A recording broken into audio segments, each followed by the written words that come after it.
Welcome to learning corner. பழமொழி 400ல் இருக்கக்கூடிய 400 பழமொழியை ஒன்றா டெய்லி பார்க்க போகிறோம். இன்றைக்கான பழமொழி விண்டற்கு விண்டல மருந்து. இதுதான் பழமொழி. இதுக்கு பொருள் நட்பை மறந்தவர். கண்டறிவார் போலார் கெழியின்மை செய்வாரை பண்டறிவார் போலாது தாமும் அவரே போல் விண்டொரியை மாற்றி விடுதல் அதுவன்றோ விண்டற்கு விண்டல மருந்து. இதுக்கான பொருளை பார்ப்போம். நம்மளை நல்லா அறிஞ்சவங்க அந்த நட்புக்கு பொருந்தாத ஒரு சில செயலை செய்வாங்க. அவங்கள நமக்கு முன்னாடியே தெரிஞ்சவங்களே அப்படின்னு சொல்லிட்டு இல்லாமல் மனசார அவங்கள விட்டு பிரிஞ்சு ஒதுக்கி விட வேண்டும். நம்ம கஷ்டப்படும் போது ஒருத்தவங்க நம்மளை கை விட்டுட்டாங்கன்னா அதே டைம்லேயே நம்மளும் அவங்க ஹெல்ப் வேண்டாம் அப்படின்னு சொல்லி கைவிட்டுடணும். அதுதான் ஒரு நல்ல மருந்துன்னு சொல்கிறாங்க.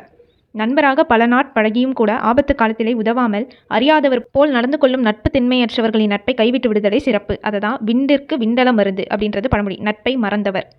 இது வரைக்கும் பார்த்த பழமொழி ஒரு கிளான்ஸ் பார்த்தரலாம். வேர்க்குத்தேன் காணியின் குத்தே வலிது, பொருளே வலிமையுடையது. வேல்வாய் கவட்டை நெறி இரண்டுலகம், எங்கும் இன்பம். வேண்டாமை வேண்டியதெல்லாம் தரும், மதிப்பும் தேவையும். வெள்ளாடு தன் வழி தீராது அயல்வழி தீர்த்துவிட, தன் குற்றம் தீர்தல். வெந்நீரில் தண்ணீர் தெளித்து தக்கபடி நடக்க வேண்டும். வெண்மா தலைகீழா காதுவிடர், கீழ்மக்களின் தன்மை. வெண்பாட்டம் வெள்ளம் தரும், வலிய பகையே நல்லது. வெண்ணெய் மேல் வைத்து மயில் கொள்ளுமாறு, பொருள் பேணாதவன். விலக்கெளி கொண்டு தனக்கு நோய் செய்துவிடல், சிரித்து மறக்கவும். வில்லோடு காக்கையே போன்று, பசப்பு வார்த்தைகள். விரையிற் கருமம் சிதையும், இடராய் விடும், அவசரம் கூடாது. வித்தின்றி சம்பிரதம் இல், முதலின்றி வினையில்லை. விண்ணியங்கும் ஞாயிற்றை கைமறைப்பார் இல், புகழுடையவரை படித்தல். விண்டிற்கு விண்டல மருந்து, நட்பை மறந்தவர். தேங்க்யூ. இந்த வீடியோ லைக் அண்ட் ஷேர் பண்ணிவிட்டு லேர்னிங் கார்னரை சப்ஸ்கிரைப் பண்ணுங்கள்.